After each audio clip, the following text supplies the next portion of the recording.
Hai semua, selamat datang di Hansatsu Channel. Bagaimana keadaan kalian? Semoga dalam kondisi baik-baik saja dan selalu bahagia. Di video kali ini, Hansatsu Channel akan membahas mengenai series Super Sentai yang dihantui kesuksesan dari series pendahulunya. Bersiaplah.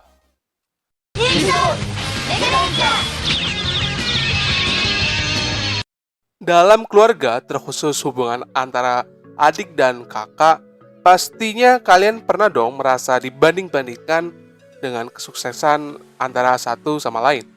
Baik itu dari sisi sang adik yang selalu disuruh agar belajar lebih giat dan tekun agar bisa sepintar dan menjadi juara kelas seperti kakaknya lah, atau disuruh segera mencari kerja agar bisa seperti kakaknya yang udah bisa mandiri dan bisa memberikan orang tua kalian sesuatu. Nah, hal tersebut juga berlaku di dalam dunia tokusatsu, terlebih series Super Sentai, yang mana jika series yang sekarang mengalami kesuksesan besar dan dicintai oleh banyak penonton, pastinya penonton sangat berharap dan berekspektasi tinggi bahwa series berikutnya pasti bisa lebih baik dari series yang sekarang tayang. Tetapi, layaknya sang adik yang belum bisa atau tidak bisa menandingi atau menyamai kesuksesan sang kakak, mereka tetap harus memikul tanggung jawab tersebut dan terus dihantui akan kesuksesan series pendahulunya. Series apa aja sih yang menanggung beban tanggung jawab dan merasa dihantui akan hal itu? Berikut video pembahasannya. Tapi sebelum itu, jangan lupa klik like, komen, dan subscribe video ini agar Hansatsu Channel bisa lebih semangat dalam memberikan informasi terkait Super Sentai dan Power Rangers. Kalau sudah, langsung saja ke videonya. Jaka Dengi Kitai. Kita mulai dari series paling tua di antara list kali ini. Jaka Dengi Kitai adalah series kedua Super Sentai yang diproduksi setelah kesuksesan series pendahulunya, yaitu Himitsu Sentai Gorenja. Sebagai series pertama Super Sentai yang dinilai cukup mampu untuk membuat dan membuka trademark baru, yaitu superhero jenis Squadron warna-warni yang bekerja sama sebagai tim, yang mana karena kesuksesan dari Go Ranger ini berhasil merebut spotlight dan punya tempat tersendiri di hati para penonton.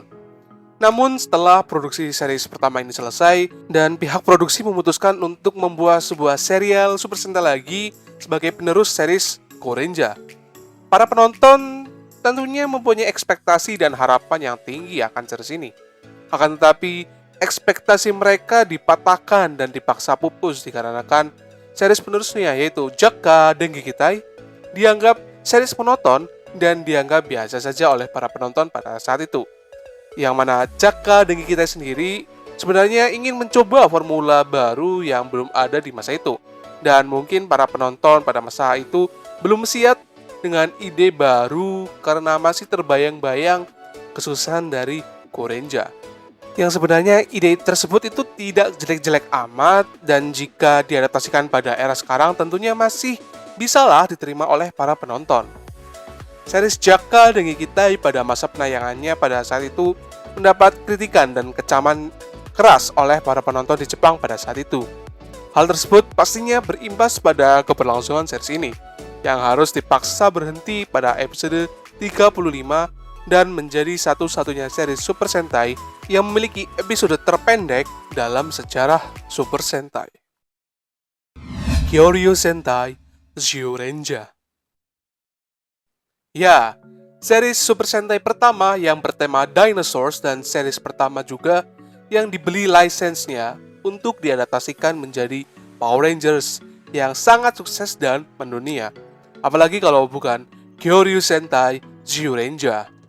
Dengan kesuksesan yang sedemikian rupa, faktanya Zyurenja memegang tanggung jawab yang besar juga dikarenakan series kakaknya atau series pendahulunya, yaitu Chojin Sentai Jetoma, adalah series Super Sentai terbaik sepanjang masa. Sebuah mahakarya dari series Super Sentai yang sempurna, bahkan sampai sekarang tidak ada yang bisa menandingi Jetman ini. Bahkan dari rasio rating, kritik, hingga review positif, serta penjualan merchandise, tidak ada yang sesempurna Jetman. Dan nyaris tidak ada hal buruk yang ada di series ini. Zyuranger sendiri merupakan series yang cukup bagus dari segi cerita dan penjualan yang cukup tinggi. Dan ya, menjadi adik dari anak emas Super Sentai pastinya menjadi tantangan tersendiri bagi series ini agar tidak mengecewakan para penonton pada saat itu yang sudah sangat kalut dan membekas yang dibawakan oleh series Jetman. Alhasil, pihak produksi pada saat itu harus memutar otak agar bisa membuat sebuah serial Super Sentai yang akan menjadi penerus Super Sentai terbaik yang pernah mereka produksi sepanjang sejarah.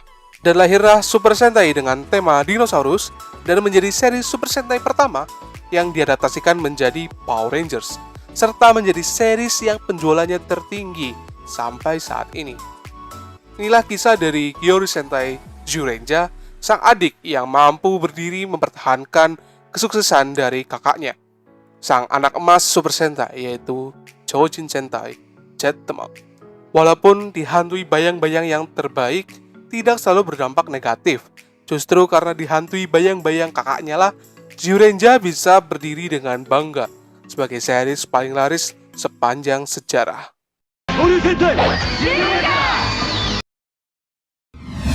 Tensou Sentai Goseija.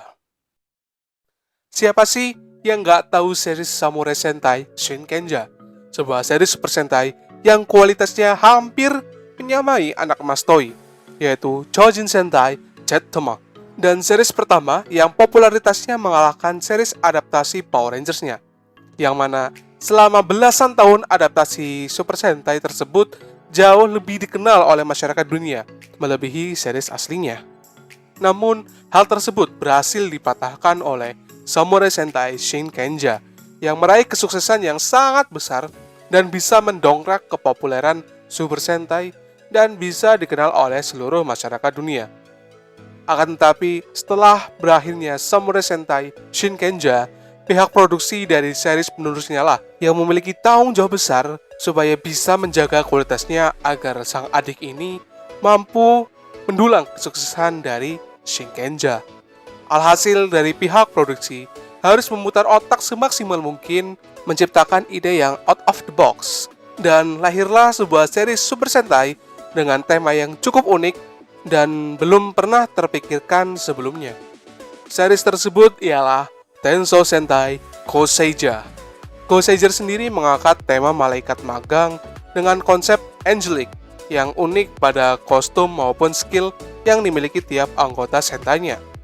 Dengan uniknya tema, konsep, gaya bertarung, alur cerita, dan tipe musuh yang berbeda-beda dinilai cukup sulit untuk diadaptasikan menjadi series Power Rangers.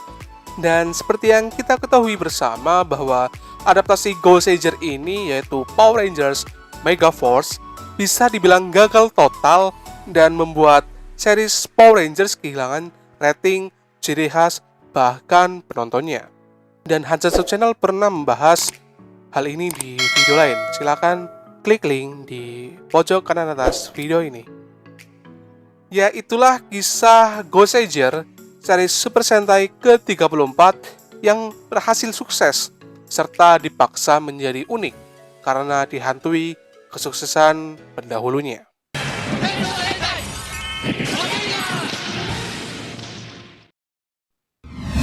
Tokumei Sentai Go Busters.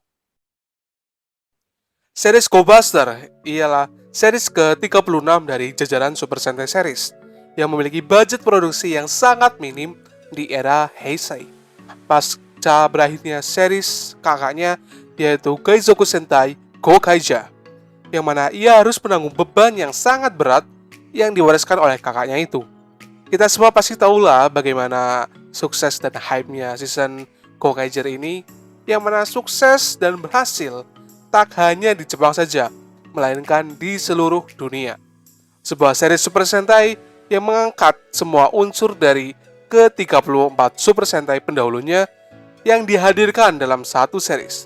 Dan series ini berhasil menjual rasa nostalgia bagi para penonton. Dan tentunya berhasil menarik penonton lama yang sudah lama tidak menonton Super Sentai ataupun penonton baru. Tak hanya itu, Gokaija juga sukses dalam penjualan merchandise dan mainan di seluruh dunia.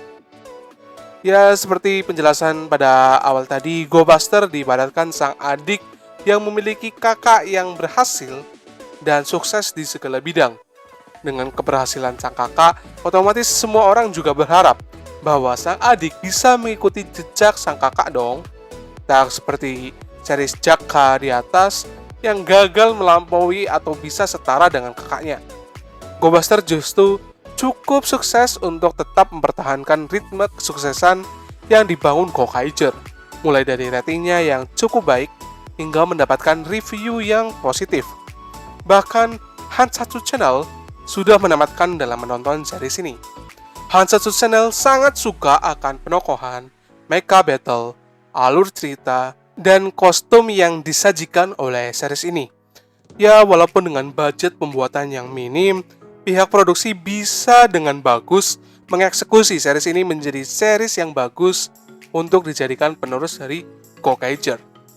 Seperti yang dibilang tadi bahwa series ini mempunyai banyak adegan mecha battle dan mecha battle-nya nggak kaleng-kaleng.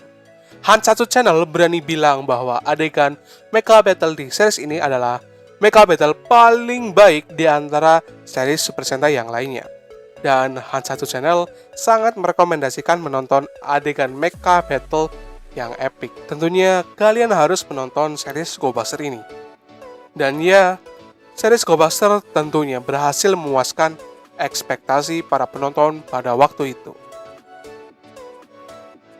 Oke, itulah tadi 4 series Super Sentai yang dipaksa untuk menjadi bagus karena dihantui dan menanggung kesuksesan yang didulang oleh pendahulunya. Meskipun gak semua berhasil dan sukses, tapi setidaknya ada beberapa yang masih bisa mempertahankan kesuksesan, baik itu dari jumlah penonton hingga penjualan. Kira-kira series favorit kalian yang mana nih? Coba tulis di kolom komentar di bawah ya. Jangan lupa like, comment, subscribe video ini agar Hansatsu Channel bisa lebih semangat dalam membuat video untuk kalian semua. Sampai jumpa di video berikutnya. Akhir kata, adieu.